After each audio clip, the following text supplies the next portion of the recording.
Hey there, everyone. I'm Coach Adessa, thanking you for joining me on yet another episode of Whispers in the Dark. There's a statement going around. Manipulation is when they blame you for your reaction to their toxic behavior, but never discuss the disrespect that triggered you. So, in today's episode, I really want to be responding to that statement to the topic of don't welcome manipulation. Yes, manipulators deflect responsibility by shifting blame or shame and reject all discussions connecting them to needing to own up to their actions. But they cannot manipulate us without our help. And I learned that the hard way. The lessons I learned from my own lived experiences is that conflict with the manipulator doesn't mean we will or must be manipulated. It means that manipulator won't be open to resolving conflict, and we have to be the ones to respond in our own best interest. If we don't, we welcome the experience of manipulation. So now I'm going to speak on some of the hard truths. They come from my understanding of reality from what I learned in life and what I feel I'm meant to help others see and understand better. If it doesn't speak to you, I'm simply not meant to speak to you. But if it does, I'm here for you. You are the one that I was meant to reach today. I have seen this quote time and time again, and I have the same thoughts every time I'm seeing it. And it's just time to speak to you. We are completely responsible for our own actions, and self-control is the only control we have. When we don't respond in our own best interest with proper boundaries, it is a reaction that gives others permission and authority to control or influence our thoughts, feelings, and actions to their own benefit. So we give up our benefits and we are sacrificing it to their benefits. They don't take our self control from us. It's not stolen. They earned it from our escape. We forfeit. We tapped out. They won their way when we gave it to them. Let me explain. But first, take a deep breath if that was just really, really triggering because it sucks to hear sometimes. Listen to this part though. It's not blaming yourself for it. It's not acting like you asked for it. It's getting to know your power. There's no blame or shame here. That's a ground rule that I live by in life. No blame, no shame. So let me explain. There's a huge difference between manipulation and coercion, and that is the greatest source of confusion that prevents people from healing and growing, in my eyes, because we can only heal from being able to live and learn. And living and learning means that we can recognize our mistakes enough to learn from them, or we can recognize that life is having us go through things in order to learn the lessons we needed to learn from them. If manipulation gets falsely interpreted as if you were coerced, you don't see or hear yourself properly, and you deserve to be heard and better understood. A manipulator's unwillingness to please us by simply resolving a conflict and achieving mutual agreement does not mean being forced to comply against our own free will. It means being triggered. It means that we're annoyed. And they're doing that on purpose. They're getting us annoyed, ticked off, and amped up to get a reaction, not a response from us, for us not being willing to accept it for what it is. They live the ultimate, it is what it is life. They are initiating a power struggle, and we are falling into the trap. I feel like this is kind of like a harder part than I'm about to go into because I want to elaborate on the comparison between the two. It be a bit more informative, and I feel like it can suck. It can be triggering at times to think that we didn't know any better or know any different or like I don't know. It can be annoying. So I challenge you to challenge yourself to not tap out here. I'm gonna keep the elaboration brief, and I promise it'll be worth it to hear the comparison too. And if it wasn't, then like I said, I wasn't speaking to you. But for those I'm speaking to, just move along. Let's go. Tag along. Take this ride together. I promise I'm just going to go off my gut here. Manipulation. Manipulation is looking to win over the power struggle through underhanded or unfair means for their own personal gains. It's done through tactics like guilt tripping, making others doubt themselves, being passive aggressive, which is my greatest weakness. I cannot stand passive aggressiveness, or using their charm to gain favor. Some of those things are your greatest weakness of being triggered. It's because they cross certain boundaries for ourselves. They're looking for no more than that control or influence over the other person's behavior or perceptions. That's it, a simple win in their favor, keeping the it is what it is. But coercion involves threats, punishment, force, direct pressure to compel someone to do things against their own free will. It's not minor petty threats of not having your way. It's not putting on this performance and enjoying that battle. It is significant threats of destruction of someone's quality of life. It's aggressive and hostile. It's loaded with physical threats, emotional manipulation in a way that's in complete instability, or those threats of negative consequences that hinder life. It is forcing someone to compliance by completely taking away their overall free will. Being manipulated was not being coerced. You had free will and did not respond in your best interest. Manipulation is on a mission to control or influence you in a way that allows them to be accepted for who and how they are as a human being. They have no intent to change their character and ways of living. It is what it is. It's like their boundary. It's the way they're committed to living. They're unwilling to hear how it impacts others, causing them to immediately deflect because they're equally unwilling to not need to learn a new way to manage themselves through life. So it is what it is. Ideal for them is because they're saying, this is how I've learned to navigate and manage life. I'm staying this way. Good about it. That's what they're saying. When someone reacts to a manipulator, they are welcoming the experience of manipulation. Again, no, you didn't ask for it, but the door was open. Even if you accidentally opened it, it was open. They were given the time, attention, and energy needed to manipulate. That's what's meant by the open door. Their tactics were engaged with, and most often in the other person's own toxic ways, meaning that some of you are trying to win too. So getting that triggered and amped up, you're joining the battle and trying to see who can come out on top. Remember, power struggle. That's what they're looking for. That's the ones they want the most. But where others, they don't really want power. It gets a bit boring. So their tactics start to look different very quickly, because instead of joining and trying to fight for power, it's the opposite. The reaction reciprocates by having their own self-sabotage come into play. But those who wouldn't react, wouldn't experience this, or at least not more than once, they'd be keeping manipulation out of their lives through the way they use their own free will. Responsiveness includes the ability to be more mindful, calmer, response to things, controlled, not impulsive. So this might be another take time. Deep breath if you need to, or not take that time if you don't feel the need to have breath, if you're like, oh, but you survived that elaboration. I kept it as brief as I could. And I think nothing else is coming to mind. So give yourself permission to now go as far as actually receiving that truth and really consider digesting it, not like letting it go as soon as you stop dealing with me here.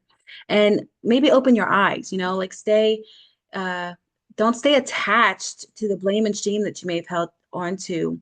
Placing the blame and shame on them, that helps justify your own history of being manipulated, kind of give an explanation of how you were even with them for as long as you were with them, or dealt with what you dealt with for as many times. Let go of that for a second. We're not even looking at that. We're just acknowledging that you either are aware that you sabotaged yourself by opening the door, or you unintentionally, accidentally were opening the door for manipulation. And in this moment, you are acknowledging that, and you are preparing yourself to open the door for healing, for clarity, for new beginnings. You're opening a whole new door for yourself.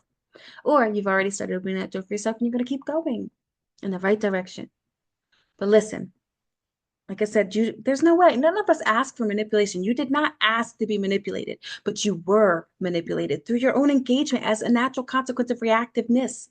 Before you continue to hear that as an accusation or finger point, please remember that I don't practice or support blame or shame, but I do, however, value the importance of personal responsibility and helping people recognize where they had personal power so that they can go forward into a life filled with happiness, empowerment, resilience, and overall fulfillment. So don't tap out here. I am about to change directions, but listen closely. Take a sip of water if you need to. You're going to walk out of here knowing exactly how to respond in your best interest when dealing with any kind of manipulator. Because remember, this stuff is never limited to romance. It's never limited to romance. Any person could be a manipulator, and any relationship is a relationship. We're going to be focusing on breaking the patterns. Time for food for thought and the words of encouragement. Because you all should really be proud of making it this far. But while all of the manipulator's efforts and actions can lead to those feelings of anxiety, inferiority, difficulty trusting others, depression, any of those mental health issues, it can only proceed with engagement. Manipulation needs the reactiveness in order to go anywhere in the process. The reactiveness is the energy source. Without it, there's no energy. Responsiveness is what eliminates the need for manipulation to even exist. Not just about there being no power, but that there would be no power struggle in front of them. So there'd be no initiative coming from them. Sounds really good. So how would you go about knowing how you would respond, not react? By recognizing that they are choosing to not take personal responsibility for their actions and are not able to respect you the way you desire to be respected. In response, you would not bother to engage any further. You would instead be with oneself to process through decision making and choosing your next steps. So what are next steps? Your personal responsibility and your chosen actions forward. This incident showed you evidence of them not being able to meet your needs and desires, and you are now deciding whether you can accept sacrificing those particular needs and desires. You'd be, if you say, I want to choose them, I want to stay with them, I want to be with them, I accept them for who they are, I want them, you'd be accepting that they will never respond or treat you differently in those types of conflict. And you'd literally be letting go of the needs and desires you had that ever welcomed feeling disrespected in that particular types of examples. You'd plan how you would then implement that acceptance, meaning instead of being upset again in the future, you'd be supporting yourself to cope through those moments since you've sacrificed those needs and desires. Asking yourself things like, how am I going to avoid being triggered next time? Or how will I cope through stress and discomfort? How will I remind myself of what was more important to me than those needs and desires? Because I would imagine if you made that choice, you're saying, I care about this more than holding on to or prioritizing myself in that way. Or you didn't make that choice and you know that you aren't willing to sacrifice those needs and desires. And you realize that you don't accept them if they aren't willing to respectfully hear your concerns and meet your needs and desires. So you see the boundaries, and your next steps would be to inform them that moving forward, you are unwilling to continue to be in a relationship with somebody who is not fill in the blank. And if you're not currently in a relationship, know that for moving forward, that's what you do. You would know what your statement is to them. You define, announce, and implement your boundaries, including any compromise that may have come from a discussion. You know, they might have like a counter perspective. They might be able to have a certain humbleness or an honesty that they might show. If there is true characters in them that you would be more compatible with, it would come out in that discussion. You then take personal responsibility to implement your boundaries going forward. So you can't just put it out there. You can't just say it. You got to be about it. So now you might get tested. There might be another example. You would have to practice showing that you mean it, that it is a boundary. If they don't even allow you to present it to them or don't agree, or they don't show it down the line, then you'd be willing to recognize that they are declining your offer for their second chance. You no longer wait for yet another incident that proves that they hadn't deserved it. They weren't interested in second chances and weren't looking to treat it as such. They also confirm that they will remain the same character you saw, and they will not be for you because you are not accepting of that character that they are. You would not continue to be trying to manipulate them into changing their behavior and their character. You would be recognizing it is what it is. You have the free will at all times to keep or end a relationship. Being responsive includes knowing that you cannot and should not leave all in the other person's hands. Being uncomfortable with taking initiative or having fears of independence does not change how important it is for you to be taking your own personal responsibility. I cannot say that enough. To be concentrating on the role you play and what you have self-control over, and only engaging what you yourself can be responsible for is personal responsibility. To anyone only staying in these types of situations out of fear, not knowing how to embrace independence, or fear of loneliness and anything like that, or maybe you don't know your boundaries and you can't figure out what your needs and desires are because you don't know yourself yet, those types of things, please consider scheduling your free call with me or joining our peer-to-peer group on Facebook, sending me a message, joining the comment conversations, or just securing some type of therapeutic support that you'd be more comfortable with, because you have internal wars, your battles are within, and you truly deserve to overcome them. But for everyone else, don't welcome manipulation. This is your key takeaway. That's it. We're going to do it again. Key takeaway. Don't welcome manipulation by not allowing yourself to engage in their tactics. Don't replace conflict with power struggles. Instead, see it for what it is and stay responsive to one moment at a time. Go through your personal decision-making process. Complete that decision-making process on what you can and cannot accept, will and will not accept, while preparing yourself for the life acceptance that follows that. Whichever decision you make, you got other things to accept in life, whether it be staying or letting go. And please, please, please be mindful that escaping reality does not change reality. Life goes on. I will say I can't think of anything else to leave you guys with on this particular topic. So that will conclude yet another episode of Whispers in the Dark. My autopilot, I hope, served you well. Again, I'm Coach Adessa, a unique transformational coach dedicated to helping my people rise above survival mode. I consider myself to be one of the most unprofessional professionals you can meet. I do not do well with scripted ways of being. So not only are comments welcome for just about anything, but feedback is something I live off of. I hope that this message offered the right understanding to the right people at the right time.